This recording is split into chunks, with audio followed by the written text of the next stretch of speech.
Phil, I think when we look back on 2026, like now, let's say like a year from now in 2027 and look back on 2026, I think what we're going to be talking about is how influential Gaia's Cradle and Serra Sanctum were on the pre-modern format in the post Parallax Tide ban era.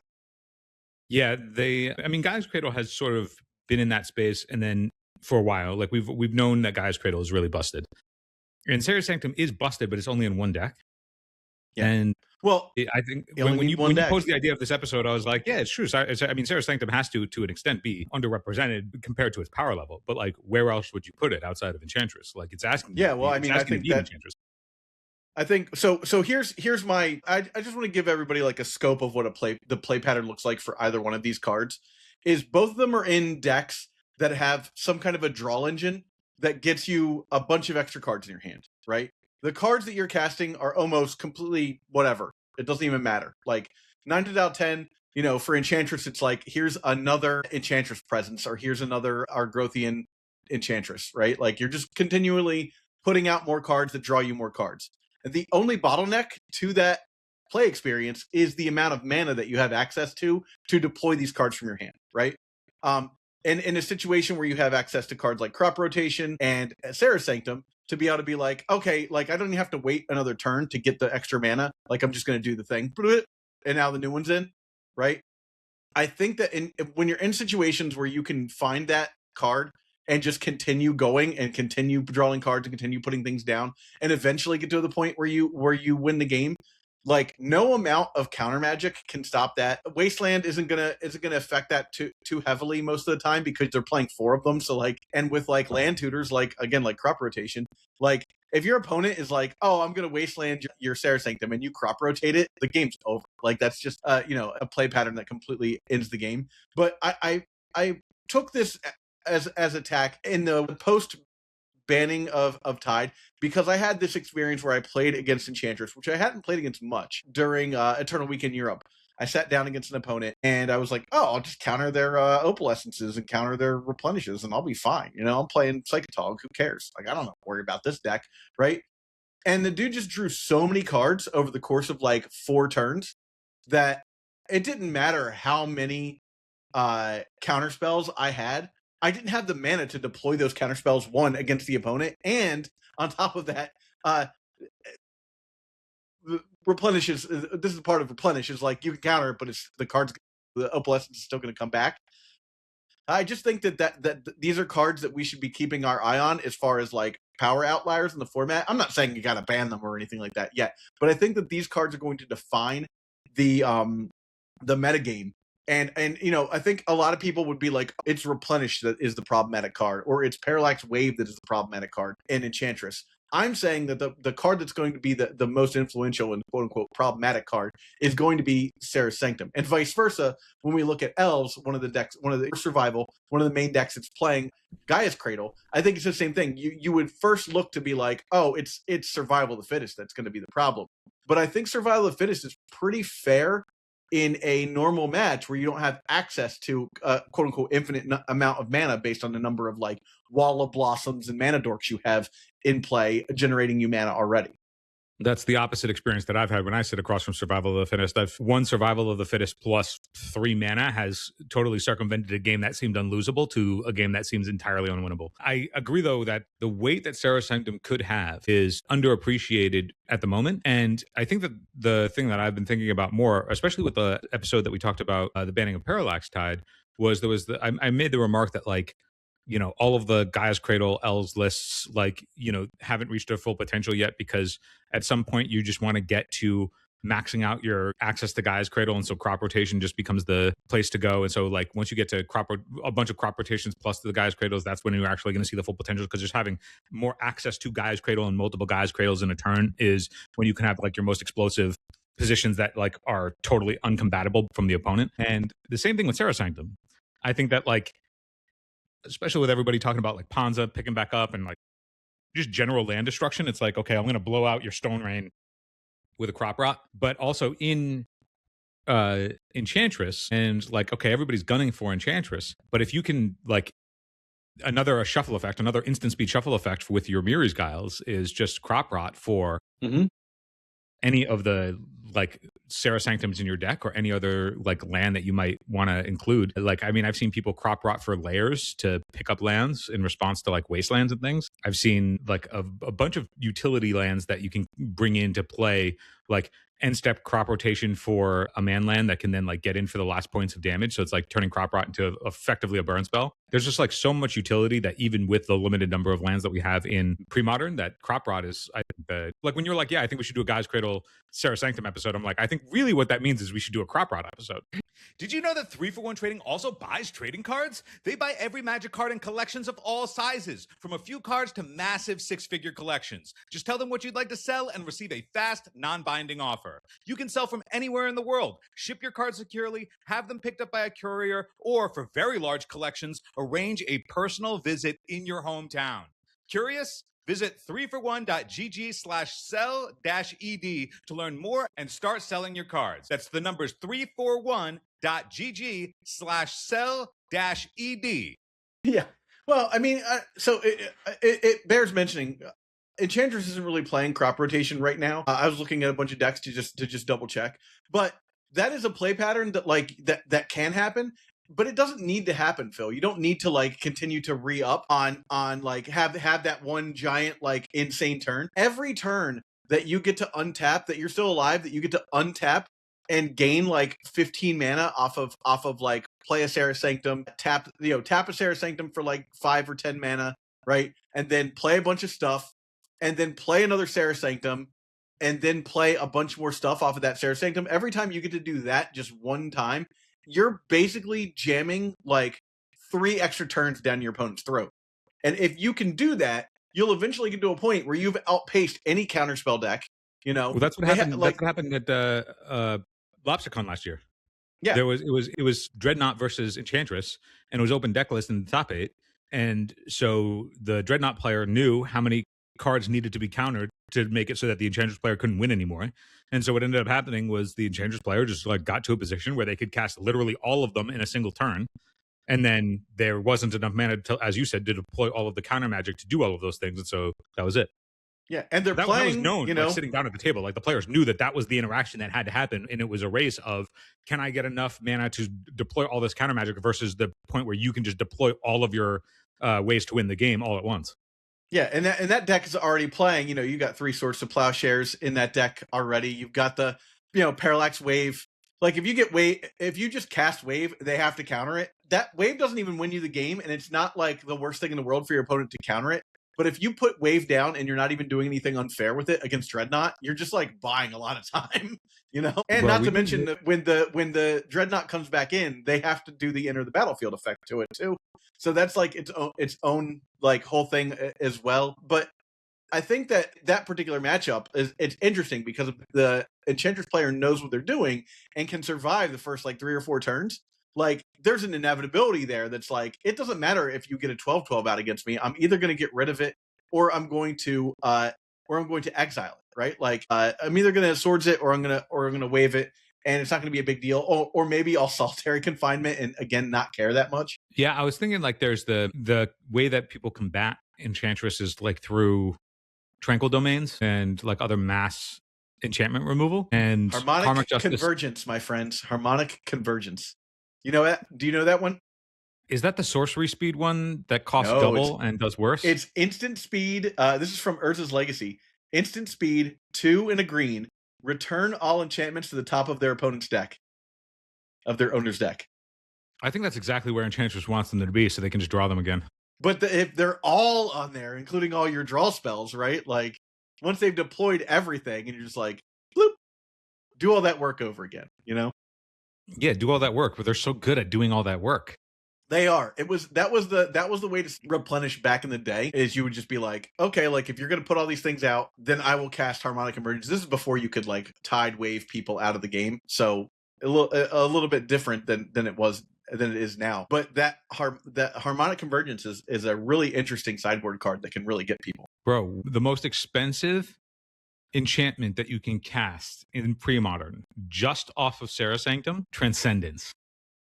What does Transcendence do? 3 white, so 6 mana.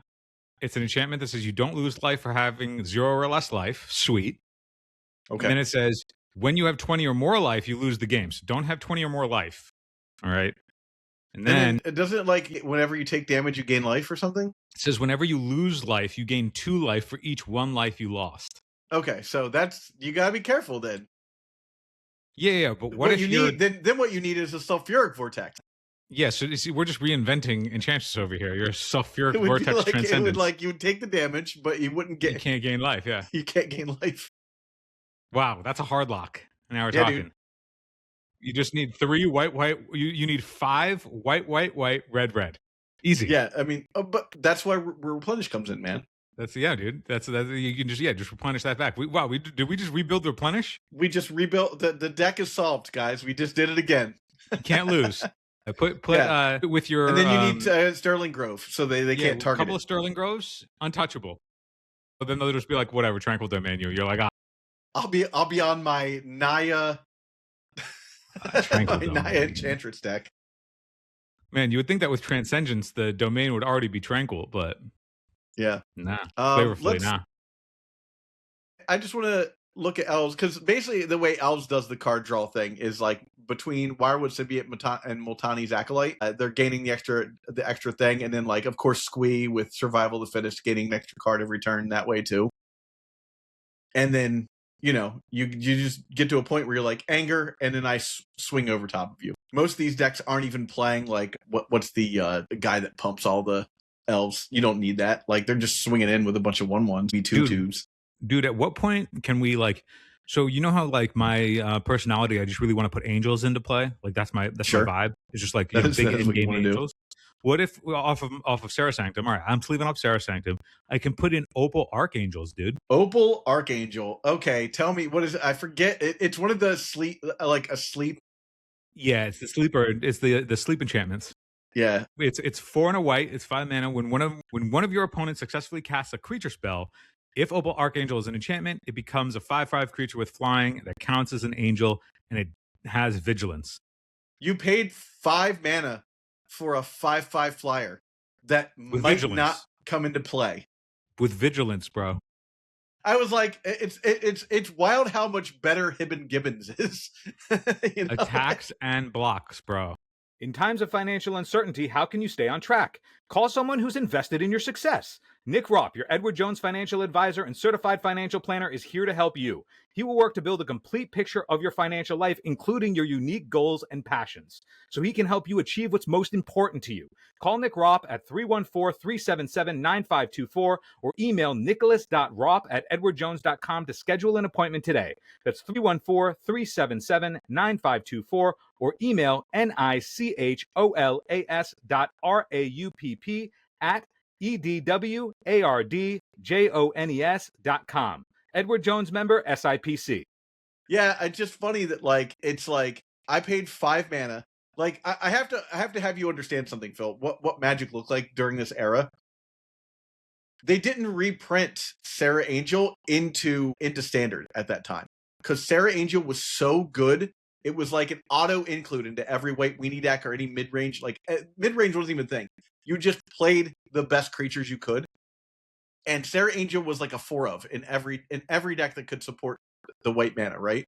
So they didn't reprint it, but they did put out Archangel. Archangel was a 7 mana version of Serra Angel, and it was a 5/5. And people were still like, I might play that. Yeah, dude. There's Radiant.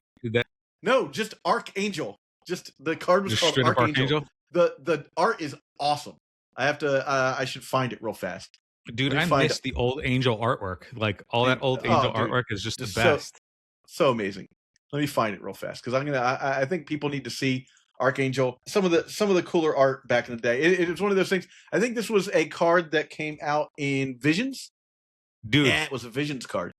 You could convince me if somebody showed me that art now, I'd be like, yeah, it's a Boros Angel because it's just this beautiful like angel behind a red sky. Yeah, or in front of a red sky and the orange sun, and it is awesome. But yeah, man. Christopher Rush, just crushing it. 7 mana for a 5/5 vigilance flyer, and people were like, "I hope I open this as a rare." Just pretty amazing to me, dude. Is that our challenge? We have to win LobsterCon with an Archangel in our deck. Yeah, that is the challenge. Win LobsterCon with an Archangel. Oh, it's so pretty. You might have to do it with like, I think there were people out there that were like Oath of Druids into the Archangel. That was a thing. Dude, go look at the Donato Giancola Archangel. Oh my lord! All right. We'll do that too. Let's give it a look here. There's some of the game's best have done Archangel's artwork. Quentin Hoover, Yeah. RK Post. How do Donato I see Giancola? this other version of the card? Toggle all printings. Okay, here we go. Is this the Media Portal and one? collaboration promos. Oh, dude, Donato Quentin Hoover's Giancola. version is just fantastic. Hell yeah. I mean, come on. And you said, what is it, Portal Second Age is Donato? No, that's RK Post. That's RK. Look at, he did like the media promo one that apparently is not illegal. Media collaboration and promos. You're moving. Okay, here we go. There you go. Yeah. That's the 6th edition one. Oh, it's 6th edition? Okay. Yeah. Looks so good. Donato's a master. Yeah, of course. I mean, that's, if you ask any of the, when I've done the interviews with the artists, like, they all say the same thing. Like, he was just miles ahead of everybody. And he did so many, like, and it's just because he's a master at doing hands. Nobody does hands like him, right? Being able to do hands is, you're like the anti-Liefeld, you know? Liefeld cannot draw feet. He's always whenever you see like a Liefeld drawing, they're always like coming up over a hill and their feet are covered. They're like, you know, like running at the screen. Dude, look at antagonism. Just look up antagonism. This is becoming a Donato Giancola appreciation podcast. Look at antagonism. Uh-huh. Okay, zoom in on that. Zoom in on that art. Just give me a get second. in there. Okay. What should I be looking at here? Dude, it's a goblin and it's the reflection in like an axe. But like that means that you have to like understand the like structural anatomy of the goblin's skull from like just past a profile. Like not quite an over the shoulder, not quite a profile, but like you're getting like that middle in between angle of a goblin. And then that goblin is looking at the axe. That's crazy. That's unbelievable. I'm okay. Who else has ever done that? Who's been like, you know what I'm going to do? Let me like determine the structural facial features of this goblin so I can put it in a reflection and get this like almost profile but not quite profile view. That's insane. Yeah. I mean, the guy is very talented. But let's talk a little bit more about the implications here, Phil. How do we beat these decks now that, like, you know, like, you can't just be like, I'll Sabo's Web and stop you from using it. Sabo's Web doesn't work, you know? Is there any sort of hate card in, you know, like that? Like, there's no, what's the card in, you know, the one that, like, if a card would produce more than one mana, it produces colorless mana instead. Like, that kind of thing. There's nothing like that. No, but I mean, I think that, like, despite those cards being like a very, very powerful, they also have a bunch of contingent pressure points. Gaia's Cradle like requires that you have a bunch of creatures. So if you have any means to like, you know, keep the creatures from going too out of control, then you can like stymie their cradles. A board wipe will work, yeah. Certainly. You can, and then same thing with Enchantress. Like the stuff that you're bringing in to beat Enchantress, it's like the Serra Sanctum is only as good as the enchantments that they have. So like, you know, if you're just bringing in all the mass enchantment removal anyway, which you kind of are dictated to do because of things like Sterling Grove, then you also hamper and then also, you know, Armageddon is in a bunch of the top decks. You know, it's possible that the additional Armageddon traditionally not a card you want to cast from behind though. No, but like if it's the difference between like an Enchantress player just not having, like if you're blowing up their wild growths and their Serra Sanctum and cutting them off of being able to actually deploy any of their engine, then that's like, that may not even be a play from behind. It might seem like you're taking a stance way from behind, but you might be setting them back and buying so much time because they're otherwise not pressuring you. You know, like if you stop their means of being able to deploy a bunch of enchantments all at once, they don't really have a means to like clock you. It's not like they're applying pressure to you otherwise. They're an insular deck, right? Like they're not stopping you from doing anything. Phil, as a non like Wasteland gamer, you know what the worst feeling in the world is for a Wasteland gamer? Playing against all basics? Well, that's bad, but not the worst. No, the worst is when you're like, cool, I'll Wasteland your Serra Sanctum. I'll Crop Wasteland your that Crop Rot at least is like like sure I can counter it or whatever, like if I have to. It's when they go, yep, and then and then you pass turn, they untap and then just play the other one that was in their hand, and you're just like, God, that felt the worst. Like you took a card that was dead in their hand and you made it not dead. Like by playing that card, it just always feels like the absolute worst. So I don't think that Wasteland's an answer, but they're still going to get some amount of mana off the Wasteland, off of the Cradle or Sanctum before you get a chance to Wasteland. Eternal Dirtles is proud to be sponsored by Moxfield. Moxfield is the best Magic the Gathering deck building website on the internet. You can create, share, and find decks from Commander to Legacy and even fan-supported formats like Premodern and Old School. You can see all of our decks on our Moxfield. Follow the links below to stay tuned. Yeah, but the difference of that feeling though is it's not like you can't not Wasteland them and just let them have the mana. Because either way, that exchange doesn't work. Like you either waste the Wasteland because it's not doing anything else for you, or you convert it and then they have the second one. But like the outcome of both is the same. So it's not like, even though it feels bad in practice because like you had to take an action and then that action was undone, not taking the action would amount to the same result. Yeah, no, I agree. It's just such a feel bad when you hit. When you do that. So I think, I don't think you can attack those cards effectively and be like, that's going to be my plan.